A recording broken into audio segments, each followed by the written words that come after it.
Hello students, फिर से स्वागत है आप सबका एम्प्लॉयबिलिटी स्किल्स की ऑनलाइन क्लास में। जैसा कि आपको पता है, अभी हमारा नया टॉपिक चल रहा है जो 2019 में आपके सिलेबस में ऐड हुआ है, कस्टमर इंटरेक्शन, ग्राहक सहभागिता, सर्विस सेवा। आज इस टॉपिक की 4th क्लास है। इससे पहले हम 3 क्लास लगा चुके हैं जिनके वीडियो अपलोड किए जा चुके हैं। जिन बच्चों ने अभी तक नहीं देखे हैं तो वो उनको देख सकते हैं।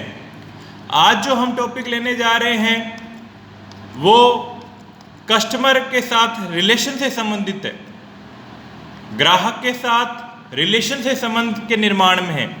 रिलेशनशिप बिल्डिंग विद कस्टमर, ग्राहक के साथ संबंध निर्माण। क्योंकि कोई भी व्यवसाय है, कोई भी काम है, जब उसमें कस्टमर के साथ बॉन्डिंग नहीं होगी, अच्छा रिलेशन नहीं होगा, तो वो व्यवसाय सक्सेस नहीं होगा। एक व्यवसाय की सफलता के लिए कस्टमर के साथ इंटरेक्शन होना, कस्टमर के साथ अच्छा रिलेशन होना बहुत आवश्यक है।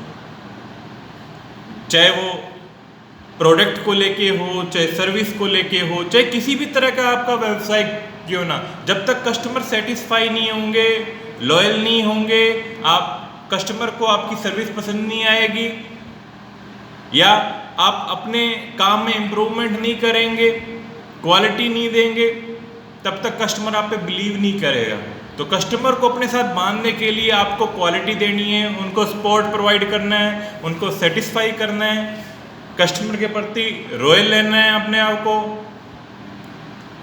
और अच्छी मार्केटिंग, अच्छी हैंडलिंग, यूँ कहें कि कस्टमर के साथ अच्छा इंटरेक्शन, कम्युनिकेशन आपके रिलेशन को क्या कर सकता है, मजबूत कर सकता है। तो चलिए इसके बारे में अपन डिटेल में डिस्कस करते हैं। तो सबसे पहले हम समझते हैं कि ग्राहक संबंध, कस्टमर रिलेशनशिप क्या होती है।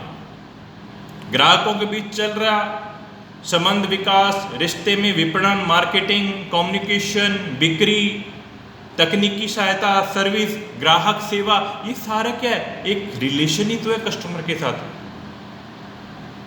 खरीद का चक्कर, कस्टमर को अपनी वस्तुएं बेचना, उसको सेवाएं प्रदान करना, फिर उसके बाद जो हमें रिजल्ट मिलता है कि कस्टमर हमारी सर्विस से, हमारे प्रोडक्ट से सेटिस्फाई है, ये सेटिस्फेक्शन ही एक रिलेशन है कस्टमर के साथ। सिर्फ हमारा प्रोडक्ट बेचना उद्देश्य नहीं है, हमारा कस्टमर के साथ रिलेशन कायम करना, उसके साथ रिलेशन बिल्डअप करना, संबंध निर्माण करना हमारा मेन मोटो होना चाहिए एक व्यवसाय के लिए। तभी हम लॉन्ग टाइम मार्केट में टिक सकते हैं। व्यवसाय की सफलता के लिए एक शक्तिशाली ग्राहक संबंध होना काफ़ी आवश्यक है। व्यक्तिगत जैसे हमारे फैमिली रिलेशन होते हैं, उसी तरह से कस्टमर के साथ भी हमारे रिलेशन होने चाहिए, ताकि आपका जो संगठन है, आपका व्यवसाय है, कस्टमर पॉइंट ऑफ व्यू से क्या है, मजबूत हो सके। कस्टमर, जितने ज़्यादा कस्टमर आपके साथ जुड़ेंगे, आपका व्यवसाय उतना ही क्या होगा, मजबूत होगा। जितने वफादार ग्राहक आपके साथ जुड़ेंगे, आपको आगे बढ़ने का मौका मिलेगा। सकारात्मक सोच आपको आगे बढ़ने के लिए प्रेरित करेगी, आपके व्यवसाय में, सेल्स में क्या करेगी, वृद्धि करेगी, इम्प्रूवमेंट करेगी। आपका व्यवसाय दिन दुगना रात चौगुना तरक्की करेगा अगर आपका रिलेशन कस्टमर के साथ स्ट्रोंग है। तो कस्टमर के साथ हमें स्ट्रोंग रिलेशन बिल्डअप करना है। तो वो देखते हैं किस तरह से एक कस्टमर के साथ रिलेशन बिल्डअप किया जा सकता है, क्या टेक्निक है कस्टमर के साथ रिलेशनशिप बिल्डअप करने की। तो कुछ टेक्निक है जिनको हम यूज करके कस्टमर के साथ अपने रिलेशन क्या है, मजबूत कर सकते हैं। तो सबसे पहले है संचार, कम्युनिकेशन। ये किसी भी व्यवसाय की, किसी भी काम की एक कुंजी है, एक की है, सफलता की एक की है। कम्युनिकेशन हर जगह है। मैंने पहले भी ये डिस्कशन किया आपके साथ कि कम्युनिकेशन फर्स्ट स्टेप है किसी भी काम को, किसी भी रिलेशन को लेके। अपन कम्युनिकेशन हमारा अगर स्ट्रोंग होगा, अच्छा होगा, तो हमारा रिलेशन क्या होगा, अच्छा बिल्डअप होगा। स्टार्टिंग हमारी कम्युनिकेशन से ही होती है। तो उसी तरह से एक कस्टमर के साथ भी हमें क्या है, कम्युनिकेशन क्या है, अच्छी रखनी, संचार उसके साथ बनाए रखना है। एक व्यवसाय में ग्राहक को सुनना बहुत महत्वपूर्ण है, उसके साथ कम्युनिकेट करना बहुत इम्पोर्टेंट है। बजाय उसको अपने बारे में बताने के, कुछ कस्टमर की भी सुननी है, उससे वार्तालाप करना है, उससे कम्युनिकेट करना है, उससे पता लगाना है कि ग्राहक को क्या चाहिए, फिर उसके अनुसार हमें उनकी समस्याओं का समाधान करना है। आपके पास कर्मचारी तो उनको, कर्मचारियों को ये सिखाएं कि कस्टमर को किस तरह से डील करना है, उसके साथ कम्युनिकेट कैसे करना है। कस्टमर को हमने इंतजार नहीं करवाना, जितना हो सके कस्टमर को कम से कम इंतजार कराओ, क्योंकि आज का टाइम कंपटीशन का टाइम है, ऑनलाइन का टाइम है, तो कस्टमर वेट करना नहीं चाहता। तो जल्दी से जल्दी कस्टमर को रिप्लाई दें, जल्दी से जल्दी कस्टमर को हैंडल करें, उसकी समस्याओं को दूर करें, ताकि कस्टमर के साथ आपका रिलेशन क्या हो, मजबूत। नेक्स्ट है अपेक्षाओं से पार। जो उसकी डिमांड है उससे हटकर उसको और एक्स्ट्रा देने की कोशिश करो। अपनी सेवाएं, अपने उत्पाद जो कस्टमर मांग रहा है, तो हम उससे 19 नहीं 21 बढ़कर हम उसको, उसकी अपेक्षाओं को पूरा करें, उसकी जो डिमांड है उसको पूरा करें। अगर कस्टमर की रिक्वायरमेंट 10 की है तो हम उसको 11 चीज़ें इस तरह से प्रोवाइड करें कि कस्टमर उससे सेटिस्फाई हो जाए, मतलब फीचर हो। मैं यहाँ पे फीचर्स की बात कर रहा हूँ। अगर कस्टमर को 10 फीचर चाहिए तो हम उसी रेंज में, उसी प्रोडक्ट में 11 to 12 फीचर देने की कोशिश करें। या कस्टमर को हमने कोई टाइम दिया हो कोई काम के लिए कि आपका काम 10 दिन में पूरा हो जाएगा, आप कोशिश करें उस काम को 6 से 7 दिन में पूरा करके कस्टमर को दें। टाइम से पहले ही काम करके फिनिश करने की कोशिश करें, तो उससे क्या कस्टमर का आपके प्रति क्या है, विश्वास बढ़ेगा, आपसे साथ ज़्यादा जुड़ना पसंद करेगा। क्योंकि आजकल सभी के पास टाइम की कमी है। हम भी तो ये जाते हैं ना मिस्त्री के पास, कोई मैकेनिक के पास हम जाते हैं, वो हमें कहता है 2 घंटे लगेंगे बाइक सही होने में। अगर वो हम कहते हैं यार जल्दी कर दो, जितना जल्दी हो सकता है उतना जल्दी, अगर वो हम आधे घंटे में करके देता है, हैंड टू हैंड हमें डील कर लेता है, तो हमें बहुत अच्छा लगता है, हम बार बार उसी के पास जाना पसंद करते हैं। तो वही चीज़ एक बिजनेस में भी लागू होती है।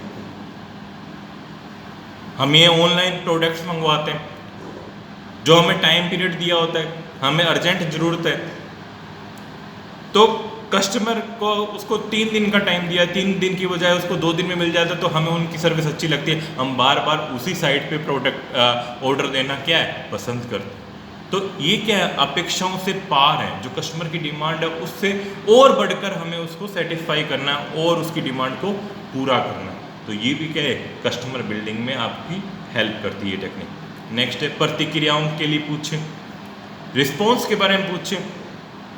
ग्राहक की अच्छी बुरी कोई भी सुझाव हो सकते हैं, प्रतिक्रिया फीडबैक हो सकता है, तो उसके बारे में उसके पता करें।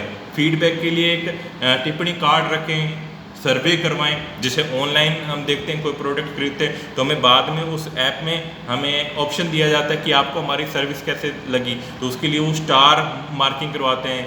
आप हमारी सर्विस से खुश हैं तो हमें स्टार प्रोवाइड करें। तो वो क्या है, एक प्रतिक्रिया ही तो, एक फीडबैक ही तो ले रहे हैं कि आप हमारी सर्विस से कितने प्रसन्न हुए, खुश हुए, कितने सेटिस्फाई हैं। तो वो स्टार की रेंज में हम उसे देते हैं, 1 से लेकर 5 तक स्टार दिए होते हैं, तो हमें उनको स्टार पे टिक करना होता है। अगर 5 स्टार है तो हम उनकी सर्विस से बहुत खुश हैं, अगर 1 है तो हम उनकी सर्विस से हम खुश नहीं हैं। तो ये क्या है, प्रतिक्रिया ही तो है। और फिर व्यवसाय वालों को भी और कंपनी को भी ये प्रतिक्रियाओं को पॉजिटिवली लेना चाहिए, समस्याओं को अच्छी तरह से समझना चाहिए। कस्टमर की समस्याएं उनका तुरंत समाधान करने की कोशिश करनी चाहिए, चाहे वो शिकायत हो, तारीफ हो, किसी भी तरह से हो, उनकी प्रतिक्रिया हमें देनी ही देनी, चाहे नेगेटिव है चाहे पॉजिटिव है, उसका हमें रिस्पॉन्स कस्टमर को देना है। उससे क्या है, कस्टमर को लगता है कि हम उनकी बातों पे गौर कर रहे हैं, उनकी बातों को सुन रहे हैं। तो इसलिए फीडबैक देना और लेना बहुत ज़रूरी है। नेक्स्ट है कनेक्टिंग, जुड़ना। ये टेक्निक आजकल के टाइम की टेक्निक है। बहुत सारे सोशल मीडिया हैं जिनसे आप कस्टमर के साथ रिलेशन बिल्डअप कर सकते हो, कनेक्ट हो सकते हो, जुड़ सकते हो। फेसबुक हो, व्हाट्सअप, ट्विटर, कुछ भी है, मेल, किसी भी तरीके से आप कस्टमर से जुड़े रहे। उनकी कोई क्वेरी है तो उनको दूर करें। ऑनलाइन ग्राहकों से आप जुड़ते रहिए, एक तरफा बातचीत नहीं करें, अपनी नहीं गाएं, उनकी भी कस्टमर की सुने। हर कस्टमर कोई क्वेश्चन पूछा है तो उस क्वेश्चन का जवाब दें, प्रतिक्रिया देना बहुत ज़रूरी है। ब्लॉग शुरू कर सकते हैं, ऑनलाइन उपस्थिति से आप ग्राहक के साथ संबंध रिलेशन कायम कर सकते हैं। आजकल तो छोटी छोटी जगहों पे भी कस्टमर व्हाट्सएप के थ्रू जुड़े हुए अपना ऑर्डर व्हाट्सएप के थ्रू दे देते हैं, तो उसका रिस्पांस मिल जाता है, सामान होम डिलीवरी हो रही है। तो ये क्या है, एक कनेक्ट होने का एक जरिए। प्रशंसा दिखाओ, कुछ ऐसे रॉयल्टी प्रोग्राम चलाओ जिससे कि कस्टमर आपसे जुड़े रहें, ग्राहकों को पुरस्कृत करें, प्राइज दें उनको, कुछ पॉइंट्स दें, उन पॉइंट्स को आगे रिडीम करने के लिए बोलें, उनके लिए कैशबैक दें। जैसे आजकल फ्लिपकार्ट और अमेजन ऑनलाइन जितनी भी साइट्स हैं वो हमें क्या है, कैशबैक देती।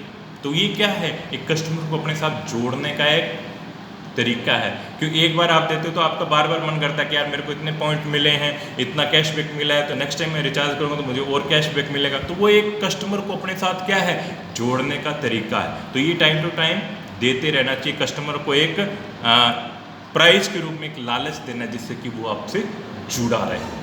नेगेटिव फीडबैक को अच्छी तरह हैंडल करें। अगर कोई कस्टमर आपकी बुराई कर रहा है, नेगेटिव फीडबैक दे रहा है, तो उसको भी हमने लेना है फीडबैक को, उसकी भी प्रतिक्रिया देनी है, उसको हम पॉजिटिव तरीके से लेके उस पर काम करना है। अगर हमारे अंदर कमी है तो हमें एक्सेप्ट करना है और उन कमियों को दूर करना है, क्योंकि हर कस्टमर हमें नेगेटिव फीडबैक नहीं देता। कई बार आदत होती है हम पीछा छुड़वाते हैं, कस्टमर पॉइंट ऑफ व्यू से देखें तो हम क्या छोड़ो, हम कुछ भी रिस्पॉन्स नहीं देते। लेकिन कुछ अच्छे कस्टमर होते हैं जो वो नेगेटिव और पॉजिटिव दोनों फीडबैक देते हैं, तो हमें उनको ध्यान से सुनना चाहिए। अगर कोई नेगेटिव फीडबैक आता है तो उस पर भी हमें गौर करना है और उसका समाधान देना है, कस्टमर को सेटिस्फाई करना है। अगर आप इस तरह से करते हो तो कस्टमर आपका कभी नहीं आपसे रिलेशन तोड़ेगा, वो उसको लगेगा कि हाँ कंपनी ने इस चीज़ में इंप्रूवमेंट की है तो मतलब कंपनी हमारी सुनवाई कर रही है, तो वो कंपनी से जुड़ना चाहेगा, उसको अच्छा लगेगा जुड़ना। तो नेगेटिव फीडबैक आते हैं तो उसको भी पॉजिटिव रूप से उसको हैंडल करना, उसका रिप्लाई हमें देना। तो ये कुछ टिप्स हैं जो एक कस्टमर के साथ रिलेशन बिल्डअप करने में आपकी मदद करती हैं, जो कि एक व्यवसाय के लिए, एक कंपनी के लिए काफ़ी इम्पोर्टेंट है। नेक्स्ट बात करते हैं इम्पोर्टेंस ऑफ प्रोबिंग। इसके बारे में प्रोबिंग के बारे में हम पहले भी बात कर चुके हैं, जांच